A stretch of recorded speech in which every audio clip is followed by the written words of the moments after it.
Yon, magandang araw at magandang buhay mga boss. Meron lang nag-message sa akin at ang sabi, Idol, gawa ka naman content sa may-ari ng agency na dinaguhulog ng benefits. Pero walang palya kung kumaltas pagdating ng sahod sa benefits.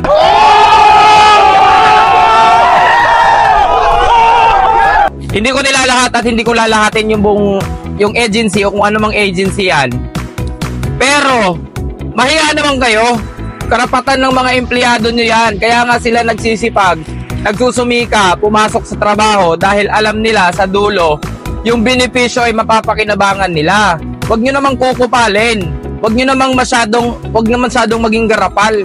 Kasi yung agreement ninyo bago nyo kunin yan, ay nilalatag ninyo sa mga yan na yung benepisyo nila ay makukuha nila. At alam nyo rin na yung benepisyo na yon, yun lang yung bukod tanging kinakapitan ng mga yan. Dahil kung walang benepisyo, doon na tayo sa realidad, hindi mo mapapastay ng matagal yan dahil lang sa sweldo araw-araw or dahil yan sa minimum na binibigay.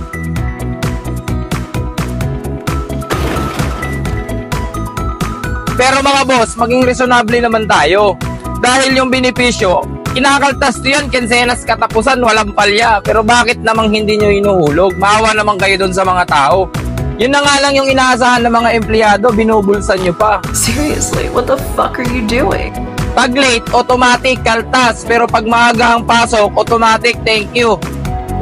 No! God, please, no! No! No! Pare-parehas naman tayong may pinapakaing pamilya, pero napakasimple lang naman eh. Yung benepisyo sa tao, para sa tao, pinaghirapan nila yan, kaya dapat makuha nila yan. Hindi pwedeng sa inyo mapupunta yan. Kumikita naman na kayo dahil sa kanila eh. Bigay nyo na yung para sa kanila. Huwag nyo na para kupalin pa na ibubulsan nyo yung hindi naman para sa inyo. Eh dapat sa una pa lang, hindi na kayo nangako na may benepisyo. Dapat sahod lang pag-uusapan para yung mga empleyado ninyo hindi na umasa. Isipin mo, 5 years, 10 years na nagtatrabaho sa'yo yan. Ang ine-expect niyan, malaki na yung benepisyo, pag-ibig, PhilHealth, SSS, nahuhulog nyo ng maayos. Pagdating ng panahon, wala pala. So ano yun? Ano yun? Pakipaliwanag! At para din naman sa mga empleyado, kung alam mo namang inaabuso ka na at hindi napupunta sa'yo yung dapat mapunta sa'yo, meron naman tayong ahensya para magreklamo. Stop it. Get some help.